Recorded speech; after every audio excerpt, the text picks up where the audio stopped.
Hey guys, I've been playing a lot of Preservation Evoker in Dungeons lately, and while I recently came out with the Preservation Evoker Mythic Plus guide, I wanted to add to it a more advanced guide to help you get as much out of your Evoker as possible. So in this video, we're going to look at all the more subtle ways you can be the most effective healer possible using different echo combinations, and how to make sure you're getting the most value out of your empowerment spells and cooldowns that you can. I'd say the basics of Preservation Evoker are actually pretty easy to get down, and if you're just looking for what your spells do and when to cast them, I'd recommend you check out the video, hopefully floating on the screen somewhere right now and linked in the description down below, to see my original Mythic Plus guide for Evoker. But Preservation is a spec that has some depth, and today I want to look at a few things you can do that might not be immediately obvious to new Evoker players.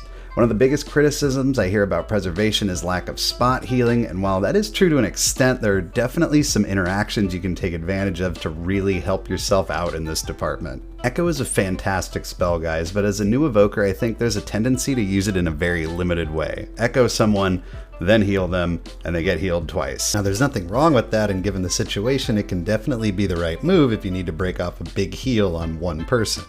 I think what some new Evokers don't realize is that Echo replicates your next healing spell onto your Echo target regardless of who you cast the heal on.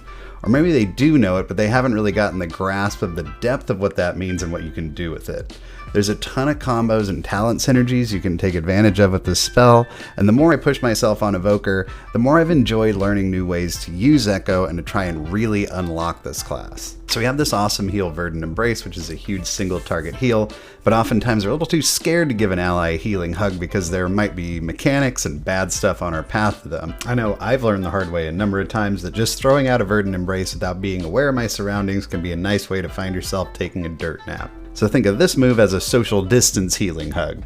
Just echo the person you want to heal and Verdant Embrace yourself. They get the full benefit of your VE, talents permitting, and you stay safe from having to flap into melee and get cleaved or whatever bad thing you're trying to avoid. Another variation of this is the group hug, which is another way you can take advantage of Verdant Embrace and Echo, and something I've been trying to take advantage of a lot more in my play recently.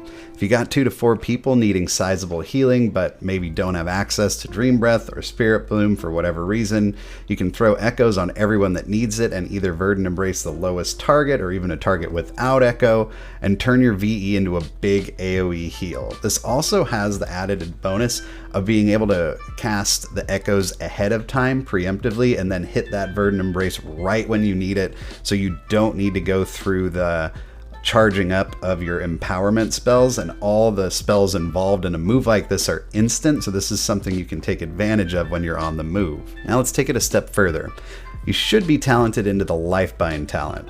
After you cast a Verdant Embrace, you and your target get the Lifebind buff, which basically makes it so that 40% of the healing either of you receive goes to the other person. But Lifebind also affects people who get Echo Verdant Embraced. So following a group hug, you've got Lifebind out on 3 or 4 people, and you can pop off something like a Dream Breath, which would be further empowered by the Kala Yisra talent or even a Spirit Bloom, and you're going to be doing a massive AoE heal. I recommend tracking Lifebind on your party frames if you're not already, to help make sure you're getting lots of value out of it. Now let's get into Golden Hour. Golden Hour is a talent that makes it so that when you cast Reversion on someone, 15% of the damage they took in the last 5 seconds gets healed instantly. Meaning if someone gets chunked, it's not a bad idea to throw Reversion on them to quickly heal up a nice portion of the damage taken.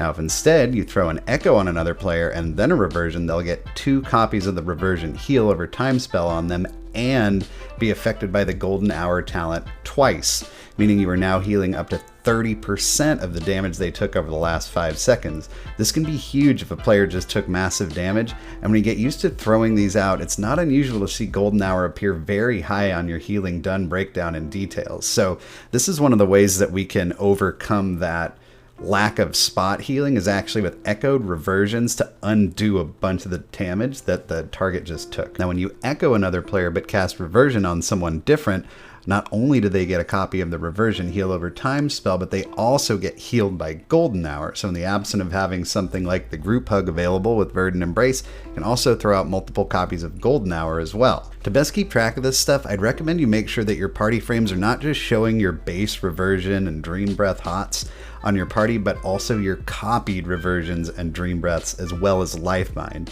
In LVUI, I had to add these spells manually using their spell IDs, which I will leave in the description below. You can also just copy my UI if you're a channel member and don't feel like messing with it. The work is already done for you. I want to add a couple things about how to use your empowerment spells as well. I think there's a tendency for new Evoker players to think that empowering spells to max level is always the right move, as that's always going to be the most powerful, but that's actually not true.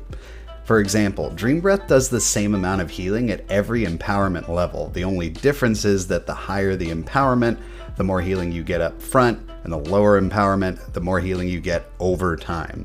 This actually makes rank 1 Dream Breath incredibly powerful, as long as you're not worried about imminent lethal damage. Rank 1 Dream Breath is a massive heal over time and is probably the form of the spell I use the most in my own runs.